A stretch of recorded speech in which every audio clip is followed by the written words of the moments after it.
KOMPEITI datang dan mengepung kantor Cahaya, tapi kantor Cahaya sudah kosong. Meski dicopot oleh pengawas Jepang, mereka terus-menerus memasang.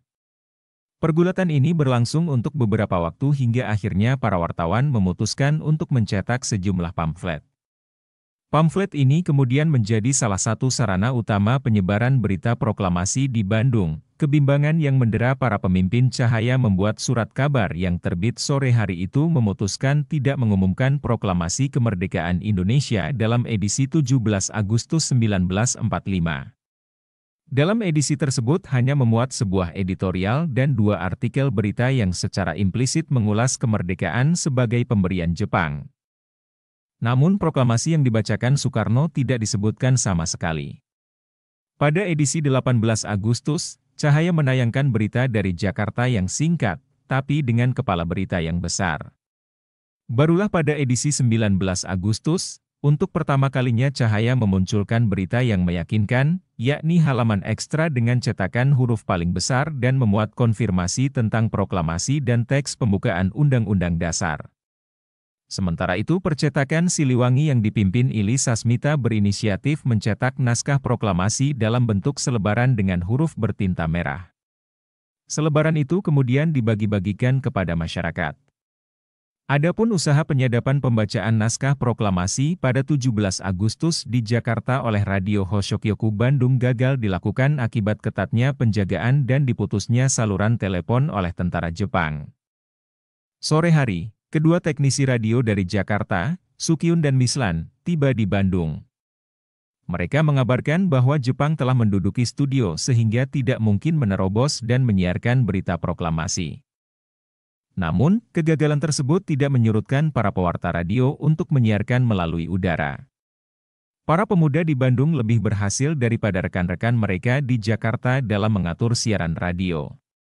Sistem radio setempat dihubungkan kepada pemancar gelombang pendek kantor telegraf pusat sehingga bisa melakukan siaran ke dunia luar. Kepala Siaran Radio Jakarta, Muin, yang memiliki naskah proklamasi dari pimpinan kantor berita antara, Adam Malik, berinisiatif untuk mengirimkan teks proklamasi ke radio siaran Bandung melalui kurirnya, Muhammad Adam.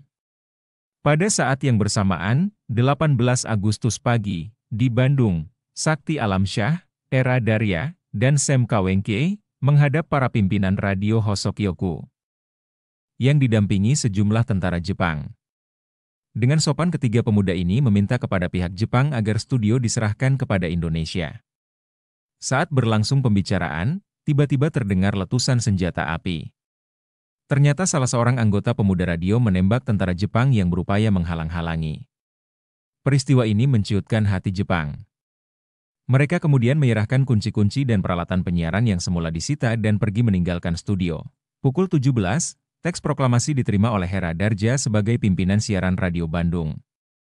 Pada saat yang sama, Radio Jakarta berhasil menyiarkan teks proklamasi kemerdekaan dengan pemancar kecil. Pada 18 Agustus malam, proklamasi diperdengaran menggunakan alat pemancar di lingkungan PT Dipalsari yang berdaya pancar 2010 kW. Kamar kontrol studio Radio Bandung Hoshokyoku di Tegalega, Bandung Selatan, dijaga beberapa pemuda, di antaranya Sofyan Junaid.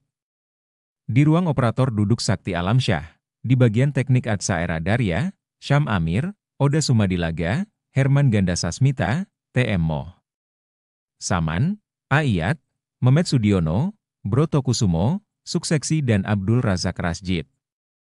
Pada pukul 19, operator membuka tombol stasiun radio melalui station call.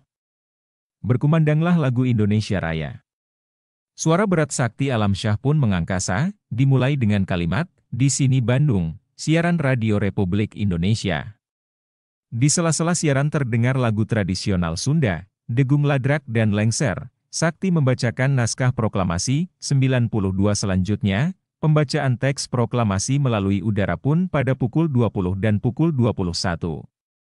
Proklamasi yang dikumandangkan menggunakan bahasa Indonesia dan Inggris ditutup dengan memperdengarkan lagu Indonesia Raya. Beberapa hari kemudian, sejumlah pegawai teknik dan penyiaran Radio Republik Indonesia Bandung, perubahan dari studio Radio Bandung, berkeliling kota menggunakan 2 unit mobil pick-up.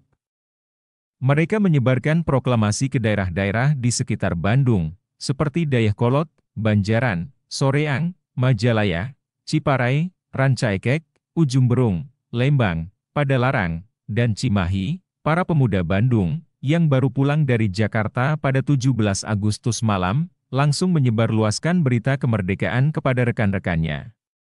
Dua aktivis Bandung yang diutus ke Jakarta, Syafruddin Prawiranegara dan Hasbullah Siregar, tidak sempat mendengarkan pembacaan naskah proklamasi di Jakarta. Keduanya hanya mendapat kabar dari rekan-rekannya di Jakarta bahwa proklamasi telah dibacakan oleh Soekarno. Setelah mendapat informasi yang cukup dan meyakinkan, keesokan harinya, 18 Agustus, Syafruddin dan Hasbullah pulang ke Bandung. Di Bandung, dia segera menyampaikan berita proklamasi kemerdekaan kepada rekan-rekannya, termasuk Wakil Komandan Barisan Pelopor Bandung, Abdul Haris Nasution. Pemuda harus segera bertindak, kata Syafruddin. Dalam waktu yang singkat berita proklamasi itu telah tersebar cepat ke berbagai pelosok daerah Bandung hingga seluruh Priangan. Beberapa orang dapat membaca apa yang terjadi. Puluhan orang lainnya di Bandung memiliki akses ke berita radio luar negeri. Kumpulan informasi tersebar secara perlahan dalam kelompok-kelompok kecil, politisi, pemuda, dan pejabat Jepang yang terlibat dalam kejadian-kejadian krusial di Jakarta. Para pemuda yang pernah dididik militer maupun semi-militer saling berkomunikasi untuk mengetahui perkembangan proklamasi terakhir. Abdul Haris Nasution mengatakan, kesimpulan yang dapat ditarik oleh pimpinan pemuda ketika itu ialah bahwa pemberontakan militer harus dimulai. Maka, Nasution dan rekan-rekannya mencari hubungan dengan pemimpin pembela tanah air, peta. Di Bandung dan Cimahi hanya terdapat lebih kurang 2 kompi peta. Orang-orang kepercayaan tidak ada di dalam kota. Nasution dan Masyudi menjumpai Dai Danco Aruji Kartawinata di rumahnya di Cimahi. Akan tetapi, ia tidak bersedia untuk memulai pergerakan, dan pikirannya sedang diliputi oleh formasi persenjataan pada esok paginya. Ia menyerahkan persoalan kepada koleganya di Bandung, Ilyas Sasmita. Pemuda ini pun tidak dapat diharapkan lagi, karena Jepang sudah melucutinya. Harapan kekuatan bersenjata tinggal pada polisi dengan 1 kompi tokubetsunya. Akan tetapi, pimpinan polisi pada taraf itu mempunyai pendirian tentang kedudukan polisi secara internasional. Pertimbangan-pertimbangan secara militer menghadapi jalan buntu dan seluruh perhatian kemudian ditujukan kembali ke Jakarta. Sambil menunggu instruksi dari pimpinan di Jakarta, berbagai pucuk pimpinan barisan pemuda membentuk pusat perantaraan pemuda. Nasution dalam hal ini menulis, di mana saya sendiri terpilih sebagai ketuanya, karena tetap yakin bahwa instruksi-instruksi lebih lanjut akan datang. Namun, Nasution menilai keyakinan adanya instruksi pada awal proklamasi amat naif. Dia menyaksikan gerakan justru muncul dari kekuatan rakyat.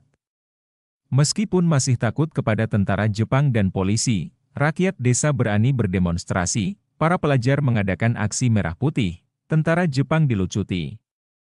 Sampai kendaraan-kendaraan diambil, berita proklamasi kemerdekaan bukan hanya diterima oleh para elit sipil dan militer, melainkan juga masyarakat kebanyakan. John Nerwe Ismail menyatakan bahwa sejumlah orang yang pulang kerja di sore hari itu telah mendengar berita proklamasi di kantornya atau melihat pamflet dalam perjalanan pulang. Namun, sesampainya di rumah, mereka menemukan bahwa istri dan tetangganya telah terlebih dulu mengetahui berita proklamasi. Dan dalam waktu 1 atau 2 hari berita itu telah menjangkau seluruh kawasan, kecuali desa-desa yang paling terpencil di luar kota. Seorang tukang cukur mengatakan bahwa ia mendengar berita kemerdekaan dari tetangganya. Pada awalnya, ia tidak mengerti apa yang dimaksud dengan kemerdekaan. Dia baru memahaminya ketika beberapa orang mengatakan bahwa sekarang Indonesia tidak lagi dikuasai oleh Jepang, karena Jepang telah menyerah kepada sekutu. Seorang buruh perempuan juga mengaku mendengar berita proklamasi dari tetangganya. Ia merasa senang, namun kesenangannya itu baru terasa setelah dijelaskan bahwa kemerdekaan Indonesia sebagai perwujudan dari tidak lagi dikuasai oleh Jepang. Namun, banyak juga kaum terpelajar yang tidak percaya terhadap kenyataan bahwa Indonesia telah memproklamasikan kemerdekaannya. Mereka berasumsi bahwa proklamasi hanyalah bagian dari propaganda Jepang 104. Ada pula orang-orang yang memiliki gambaran cukup jelas mengenai apa yang terjadi, tapi tidak sepenuhnya siap menghadapi kemerdekaan, termasuk mereka kalangan elit di Jakarta. Alasannya, meski Jepang mengalami krisis di luar Indonesia dan secara bertahap mengundurkan diri dari Jakarta, pasukan pendudukan mereka tetap memiliki kontrol militer penuh atas Jawa dan pulau-pulau penting lainnya. Warga Indonesia, sebagai contoh, tetap harus berhenti dan menunduk memberi hormat jika melewati pos-pos militer Jepang. Aliran propaganda terus berlanjut dan tidak berkurang, dan sistem totalitarian tetap bertahan. Beberapa lama setelah mendengar berita menyerahnya Jepang, barulah mereka dapat sepenuhnya membebaskan diri dari dunia Jepang yang menjadi latar kehidupan mereka sebelumnya. Sebagian baru menyadari kalau Indonesia benar-benar merdeka setelah kalender Jepang yang berangkat tahun 2605 berubah menjadi kalender Indonesia berangkat tahun 1945. Begitu juga dengan waktu yang berbeda setengah jam antara waktu wilayah Tokyo dengan waktu wilayah Jawa. Masyarakat Jawa Barat lainnya ada yang menerima kabar proklamasi dari Bandung secara berantai maupun langsung dari Jakarta dan kota-kota lain. Pemuda Bekasi, seperti Yakub Gani, langsung kembali ke Bekasi setelah menyaksikan pembacaan naskah proklamasi kemerdekaan oleh Soekarno. Dia mengabarkan berita proklamasi kepada Guru Nur Ali. Nur Ali yang sudah merasakan gelagat kemerdekaan Indonesia menyambut hangat dan gembira kabar itu. 107 usai salat Jumat, Nur Ali mengumumkan berita proklamasi kepada para badal, santri, dan masyarakat di Masjid Kampung Ujung Malang. Nur Ali menerangkan makna kemerdekaan yang diartikan sebagai bentuk kebebasan bumi putra dari penjajahan bangsa lain, terutama Jepang, Belanda, dan tuan tanah Cina. Keesokan harinya, 18 Agustus, Nur Ali kedatangan anak buahnya, Poin dan Yusuf Banja, yang membawa kabar serupa. Kabar proklamasi juga diterima tokoh Bekasi lainnya, seperti Guru Abdul Hamid, Marzuki Urmaini, Hasan Syahroni, dan Marzuki Hidayat dari Gerakan Pemuda Islam Bekasi, GIP, di Pasar Bekasi, Zakaria Burhanuddin dan Amin Abduhar di Kampung 200, Angkut Abu Ghazali dan Bantir di Tambun, Haji Rijan serta M. Hussein Kamali dan Muhammad Haji Rijan di Kranji, Gusir dan Haji Maksum di Cakung Cilincing, Camat Nata di Cibitung, Haji Darip dan Haji Hasbullah di Klender. Bagi sebagian tokoh dan pengikutnya, kemerdekaan adalah terbebas dari penjajahan bangsa asing, terutama Belanda, Jepang, dan tuan tanah. Sebagian beranggapan kemerdekaan merupakan masa yang tepat untuk melakukan balas dendam terhadap siapa saja yang pernah menindas mereka. Maka, definisi musuh di Bekasi, tidak saja individu yang dianggap penindas, tapi siapapun yang nasionalismenya patut dicurigai dan orang-orang luar yang kebetulan sedang ada di sana atau sedang lewat. Sebagian besar orang-orang yang terkena amarah massa adalah tentara Jepang yang secara langsung pernah menekan rakyat. Akibatnya setiap orang Jepang yang dijumpai dilucuti senjatanya, bahkan ada yang dibunuh.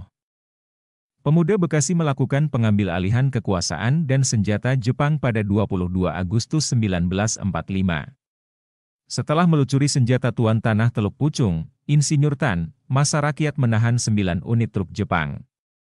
Senjata dan 2 unit truk dirampas, sedangkan 47 unit truk beserta tentara yang ada di dalamnya diperintahkan langsung ke Jakarta. 112 mengetahui amarah rakyat yang tidak terbendung, pada umumnya aparat pemerintah seperti Wedana, Camat, Polisi, dan pegawai pemerintah tidak menantikan datangnya pemindahan kekuasaan dengan cara saksama dan dalam tempo yang sesingkat-singkatnya. Mereka memilih meninggalkan kedudukan dan kantornya, seperti Wedana Bekasi, Rukadi, yang melarikan. Kabar proklamasi merembet sampai ke Karawang melalui para pemuda yang menyaksikan langsung pembacaan proklamasi di Jakarta pada 17 Agustus siang.